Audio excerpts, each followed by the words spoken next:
Vous êtes déjà là? Bonjour! Je suis très contente de vous recevoir sur ma chaîne. Merci d'avoir cliqué. Bienvenue dans une nouvelle histoire, bienvenue dans une nouvelle story time. Aujourd'hui, la story s'intitule Il était jaloux de moi.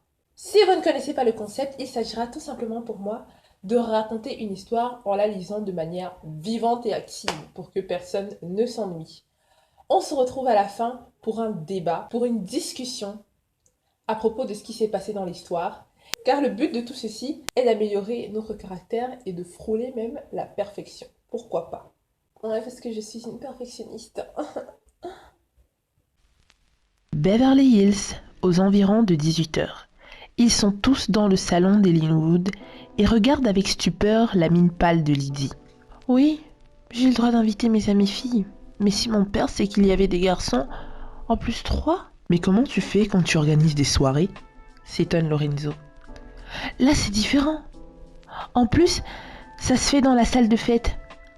Si il sait que c'est 3 filles, 3 garçons, des couples en plus, alors là...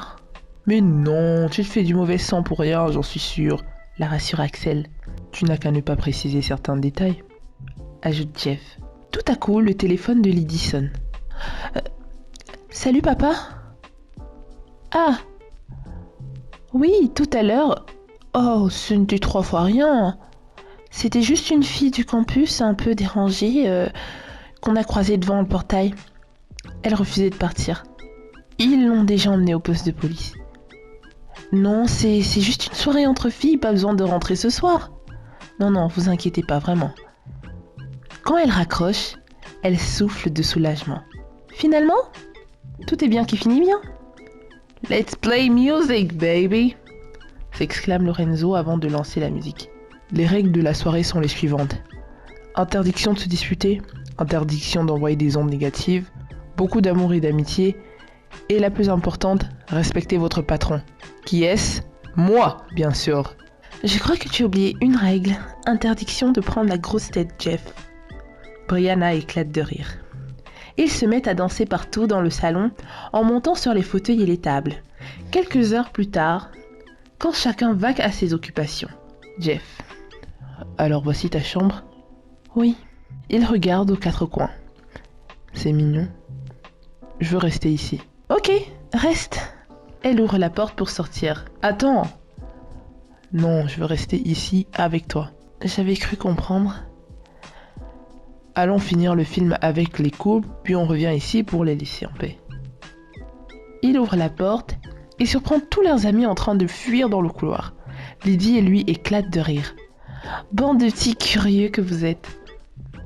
Quelques instants plus tard, quelqu'un frappe à la grande porte du salon pendant qu'ils sont tous en bas. Ça doit être le vigile qui vient donner la livraison. J'y vais. Jeff se lève et va ouvrir. Yeah!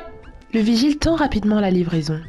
Bonsoir monsieur, dit Jeff perplexe en prenant la livraison. Axel arrive. Qu'est-ce qui se passe ici? Le vigile sursaute. 2 et 1! Je vous avais chassé d'ici! Vous faites quoi là? Il y a un problème, monsieur? Oui, je vous avais chassé! Monsieur le patron sait que vous êtes là? On est avec la fille du patron, dit Axel. Qu'est-ce qui se passe ici? Lydie arrive inquiète. Mademoiselle la fille du patron, cette délinquants sont entrés ici alors que je les avais chassés. Mamadou, ce sont mes amis et j'invite qui je veux. Donc s'il vous plaît, mêlez-vous de vos affaires. Puis, elle lui sourit poliment. Mamadou lui fait un sourire béat. Et si vous retourniez à votre poste? Oui. Il retourne maladroitement au poste. Et elle referme la porte. À table! S'exclame Jeff, tout content de déposer la nourriture sur la table. Tout à coup, ils entendent quelqu'un cogner à la fenêtre de la salle à manger. Ils se retournent tous vers la fenêtre. Je vais voir qui frappe. Brianna se lève et ouvre la fenêtre. Je voulais parler à Lydie, s'il vous plaît, jolie madame. Mamadou. Désolée, mais ça ne peut pas attendre après le dîner pour me parler? Non. Ok, dites. Je voulais juste voir si ces dangereux garçons ne vous faisaient rien. Tous s'arrêtent subitement de manger. Il y a un silence gênant. Puis Brie referme la fenêtre sans rien dire. J'ai l'impression qu'il ne m'aime pas beaucoup. Et qu'il aime bien Lydie, ajoute Axel. Mais non. Au poste de police cependant, Aurélie est assise dans un bureau en face d'un policier. Vous en êtes sûre, madame? Oui! Je n'ai jamais souffert de soucis mentaux. Je ne suis pas une dingue. Est-ce que les noirs comme vous et moi avons ces problèmes-là? Le policier note quelque chose sur sa feuille. En même temps, qu'est-ce que vous voulez que je fasse quand on m'emmène dans un poste de police alors que je n'ai rien fait? Quand on me fait attendre 1 heure avant de me recevoir? Normal que je me mette à chanter. Da! Empêcher les habitants d'une maison d'entrer chez eux par la force et faire un scandale dans un quartier résidentiel de Beverly Hills, c'est une bonne raison pour vous emmener ici. Il s'agit d'un trouble à l'ordre public. Moi, je veux aussi porter plainte. Je veux me plaindre contre le racisme, contre la méchanceté, contre le harcèlement scolaire. Ce que vous commencez à dire là est très grave. Je n'ai pas fini. Elle se lève. À l'école, ça fait des mois que je veux traîner avec eux. Ils me rejettent. Ils sont méchants, ces idiots, ces cons. Je vais me mettre avec leurs ennemis. Je vais les tuer. Asseyez-vous, mademoiselle Tamkomo. Asseyez-vous. Non! Je suis une humaine en colère. Elle se remet à pleurer. Le policier saisit son talkie-walkie. Code 2, code 2. Aurélie, j'appelle votre parrain de la bourse. En attendant, on va vous mettre en garde à vue. Un policier arrive et il l'embarque pour l'enfermer. À peine quelques instants plus tard, Aurélie entre dans une voiture. Au volant, Julian. Ouf, on a eu chaud. Puis, il démarre. Merci mon juju, je t'aime. Pas la peine de me remercier autant, j'ai payé ton amende avec l'argent de la société. Donc tu dois de l'argent à la société. Oh, donc je dois 100 $ à la société? Oui. Non, je ne les ai pas. Pas de souci, tes parents sont déjà au courant. Quoi? Tu leur as dit? Oui, c'est mon travail. Quand un de nos boursiers a un problème, la première chose à faire, c'est d'informer ses parents. Yeah, je suis morte. T'inquiète pas. En fait, tu sais, à Beverly Hills, il y a des acteurs, des réalisateurs, des gens très importants donc. Si tu pouvais éviter d'aller te créer des problèmes là-bas, ce serait bien. Ok. C'est que j'ai des amis là-bas qui... Elle se ravise. Des faux amis qui vivent là-bas. Il augmente le volume de la radio et celle-ci résonne. Toujours avec ta musique country. Puis elle sourit en le regardant. Si tu as des courses à faire, profites-en, hein, avant de rentrer. Non, je veux juste rentrer chez moi. Lundi, je peux passer te voir à ton bureau, s'il te plaît? Oui, à 9h40, j'ai un peu de temps. Passez en faire un petit bilan. Merci, Ils arrivent enfin chez Aurélie. Julian se gare et Aurélie descend. Elle lui fait un signe de la main, puis entre chez elle. En retrouvant la connexion Wi-Fi, elle découvre un message de sa mère qui a prévu de venir la voir. Chez Lydie. Les 6 sont dans le salon de Lydie et ils dansent dans une ambiance tamisée. Quelque temps après, ils mettent un film d'horreur et s'asseyent en paire. Au bout d'un moment, Lydie leur fait signe qu'elle s'en va se coucher. Ce n'est pas facile de dire bonne nuit à Pam et Lorenzo occupés à leurs bisous, Brianna occupée à être émue par le film. Seul Jeff lui dit bonne nuit. Quelques instants plus tard, il se lève et la suit dans sa chambre. Il toque. Oui? La porte s'ouvre. Tu as déjà sommeil? Oui. Quand le film se termine, vous pouvez faire ce que vous voulez. Moi, j'ai envie de m'allonger dans le calme. Tu me laisses tout seul avec les couples. Je ne veux pas tenir la chandelle. Les chandelles, plutôt. Elle éclate de rire. Je ne suis pas assez beau pour servir de chandelier, tu sais. Elle s'empêche de rire. Oh, tu m'énerves, Jeff. Fais comme tu veux alors, reste où tu veux. Il s'assoit sur la moquette et se met à feuilleter un album photo. Lydie, pendant ce temps, va dans sa salle de bain. Elle revient quelques instants plus tard en pyjama. Elle s'assoit à côté de Jeff, puis lui raconte des anecdotes sur les photos. Il est surpris d'apprendre qu'elle a vécu à Hawaï. Quand Jeff tombe sur une photo embarrassante d'elle bébé dans la bassine, elle arrache l'album et Jeff la poursuit dans la chambre, jusqu'à aller sur la terrasse. Malheureusement, l'album tombe sur la tête de Mamadou qui se tenait juste en bas. Aïe! Désolé Mamadou, je n'ai pas fait exprès. J'ai failli avoir mal. Mais si c'est vous, c'est pas grave, Lydie. Merci, Mamadou. Tu t'appelles Lydie? Mais qu'est-ce que tu fais là-bas d'ailleurs? Il est avec moi, c'est bon. Comment de vous donner l'album tout de suite? Non, gardez l'album, je le prendrai demain matin.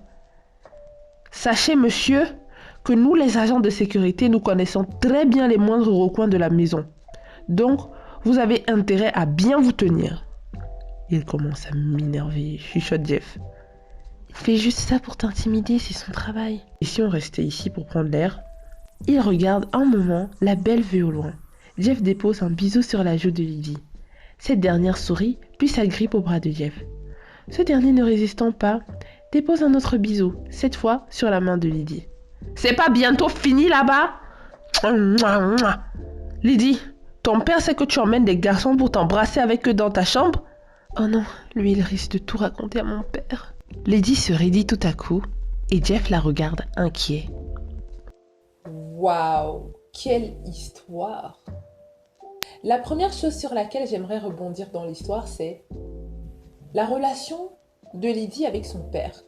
Qu'est-ce qui se passe? Pourquoi elle devient pâle dès qu'on parle de lui, dès qu'on dit inviter les amis? Qu'est-ce qu'il a fait son père? Qui est ce monsieur Linwood qui emmène autant de terreur chez sa fille? Pourtant, on sait très bien que dans ce genre de quartier, dans ce genre d'environnement, les enfants ont souvent plus ou moins le droit de faire ce qu'ils veulent. Mais là, qu'est-ce qui se passe? On ne sait pas, c'est bizarre. C'est bizarre. Et dès qu'on va au commissariat, Aurélie est déjà en train de faire sa plainte. Elle est déjà en train de porter plainte. Elle est déjà en train de porter plainte. Mais elle est tellement émotive, cette Aurélie, qu'on a du mal à la prendre au sérieux. Pourtant, ce qu'elle dit peut être vrai. Elle peut porter plainte pour harcèlement scolaire. Elle peut porter plainte pour racisme. Bref, elle porte plainte pour ce qu'elle veut. Mais elle est tellement émotive que dans tout ce qu'elle fait, elle y met tellement du cœur qu'on a du mal à prendre au sérieux ce qu'elle dit. Et finalement, ça s'est terminé comme ça. Une amélioration qu'on pourrait faire du niveau du caractère, c'est les gens qui sont trop émotifs. Les gens qui sont trop émotifs. Quand tu es trop émotif et que tu mets moins de cérébral et plus d'émotion, les gens auront du mal à te prendre au sérieux. J'étais comme ça, enfin, ça c'est un des aspects de mon caractère que je suis en train d'améliorer afin de manifester les fruits du caractère de Christ, les fruits du Saint-Esprit. Les fruits du Saint-Esprit, c'est quoi? C'est la patience, la bénignité, la tolérance, la tempérance. Si elle était un peu plus tempérée, cette situation aurait pu se régler. Mais avant ça, il y a aussi le pardon, elle a aussi ses torts. Donc voilà. Maintenant pour Jeff et Lydie. Monsieur Jeff, on te voit venir. On te voit venir, monsieur Jeff. Déjà, je rappelle que à l'épisode précédent, c'est lui, à l'histoire précédente, genre la vidéo précédente, quoi. C'est lui qui a donné l'idée du commissariat.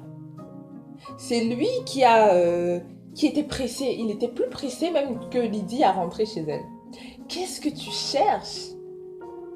Il est bizarre, hein? Moi je ne sais pas.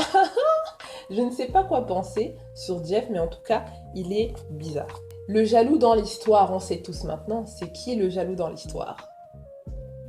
Le jaloux dans l'histoire, c'est Mamadou. Mamadou est jaloux. Et moi, j'ai des questions, par exemple. Est-ce que ce n'est pas, par exemple, le père, par hasard, le père de Lydie, qui a demandé à Mamadou de protéger sa fille afin que personne ne rentre, aucun garçon ne rentre? Ou alors, il est jaloux. Et pourquoi il est jaloux, en fait? Est-ce qu'il devait se réduire pour Lydie? Lydie qui emmène Jeff clairement dans sa chambre, etc., etc. Mamadou, clairement, à son nom, on peut savoir que c'est un Africain. Il y a un choc de culture ici. Il y a un choc de culture chez les Occidentaux. Les garçons et les filles peuvent aller dans leur chambre tranquillement et ne rien se passer, c'est normal. Alors qu'en Afrique, c'est pas normal du tout. C'est pas normal. Un ami ne traverse pas la porte de la chambre comme ça. Ça ne se fait pas. Et donc, pour celles qui sont croyantes, nées de nouveau, ou qui ne sont pas croyantes, il y a quelque chose qu'on appelle la pureté, en fait. Si tu ne veux pas forniquer, donner ton corps à n'importe qui, parce qu'on ne sait pas. C'est vrai que Jeff est gentil, il est adorable, mais on ne sait, moi je ne sais pas encore ses intentions. On verra tout ça si jamais je raconte la suite de l'histoire, par exemple demain. Par rapport à la pureté sexuelle, euh, c'est les situations dans lesquelles il ne faut pas se mettre, tout simplement. Quand Lydie dit « je vais me coucher », Jeff est là en mode « oui, bonne nuit ». Et après, toc toc toc. C'est bizarre. Vous pensez qu'il allait là-bas pour boire du thé? Ah, je suis désolée, ok. Et il y a des filles, je m'étonne qu'il y a des filles qui ne savent pas voir ça de loin. Maintenant, si vous voulez faire ça, si vous avez décidé de faire ce que vous voulez, bah faites. Hein, moi, j'informe ici, je suis seulement le messager d'informer que c'est le genre de situation qui cause la fornication. Si même vous pensez que c'est innocent, qu'il ne va rien se passer. Et dans la suite de l'histoire, ça s'empire même un peu plus. Donc, on se retrouve demain pour la prochaine histoire. Abonnez-vous et activez la cloche des notifications pour suivre la suite. Au revoir!